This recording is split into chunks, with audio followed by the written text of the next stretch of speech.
আমাদের এই প্রকল্পের নাম হচ্ছে ভূমিকম্প আসার সতর্কিত বার্তা।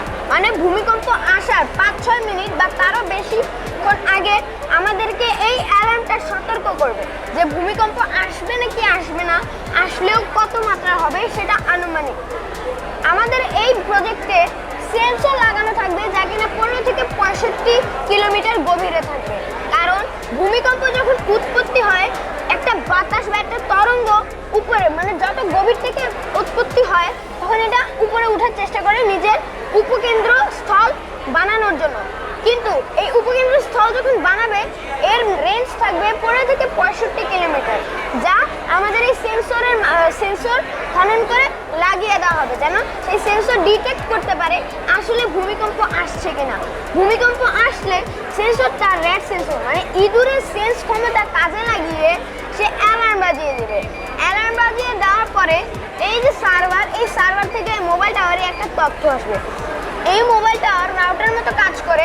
এই যে এই এরিয়াটায় যতগুলো বিল্ডিং আছে যারা মোবাইল ইউজ করে তাদের কাছে একটা নোটিফিকেশন এসে পড়বে যে 6-7 মিনিট পরে বা এর মধ্যে ভূমিকম্প শুরু হতে যাচ্ছে, আপনারা সবাই ব্যবস্থা নিন বা আপনারা রেডি হয়ে সুরক্ষিত জায়গায় চলে যান।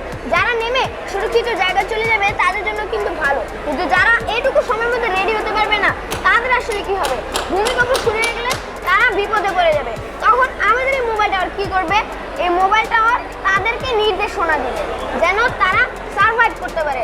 নির্দেশনা কি, মাথায় হাত রেখে দেয়াল, বিছানা কিংবা টেবিলের নিচে হাঁটু গেড়ে বসে পড়তে যেন সে আঘাতপ্রাপ্ত না হয়। যখন ভূমিকম্প আস্তে আস্তে থেমে যাবে তখন এই মোবাইল টাওয়ার আরেকটি নোটিফিকেশন এই এরিয়ার মানুষদেরকে দিবে যারা বিল্ডিং থেকে নামতে পারেনি।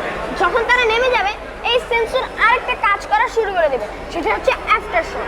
আফটার শক আসছে কিনা এটা সে সেন্স করে যখন বুঝতে পারবে সে আবার একটা অ্যালার্ম বাজিয়ে দেবে, যার কারণে মানুষ আবার বুঝে যাবে যে আফটার শক হতে যাচ্ছে, প্লাস এই মোবাইলটা নোটিফিকেশন দিবে।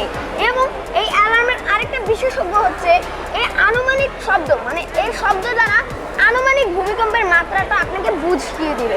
যদি মৃত ভূমিকম্প 1 থেকে 4 মাত্রার হয় তবে এটা কখনো অ্যালার্ম বাজাবে না, কারণ এই সেন্সর আগেই ডিটেক্ট করতে পেরে গেছে যে এটা কোনো ভূমিকম্প না, যেটা বিপজ্জনক। এরপর যখন 5 থেকে 6 মাত্রা হবে তখন সে একটু মিডিয়াম স্পেসে সাউন্ড বাজানো শুরু করবে যেন মানুষ বুঝতে পারে এটা একটু মধ্যম স্তরের ভূমিকম্প। এতে যে দুর্বল বিল্ডিংগুলো ওগুলো পড়ে যেতে পারবে কিন্তু আপনারা সহজে সার্ভাইভ করতে পারবেন। কিন্তু যখন সে একদম অ্যাগ্রেসিভভাবে অ্যালার্ম বানানো শুরু করে দিবে তখন আপনাদের বুঝতে হবে যে এটা 7 কিংবা এরও বেশি মাত্রার ভূমিকম্প হতে যাচ্ছে, যা খুব মারাত্মক এবং এই ভূমিকম্পের কারণে অনেক ক্ষয়ক্ষতি হতে পারে। এবং সাথে তো নোটিফিকেশন আছেই যা আপনাকে নির্ধারিত মাত্রাটা না বলতে পারলেও আনুমানিক মাত্রাটা বলে দিবে।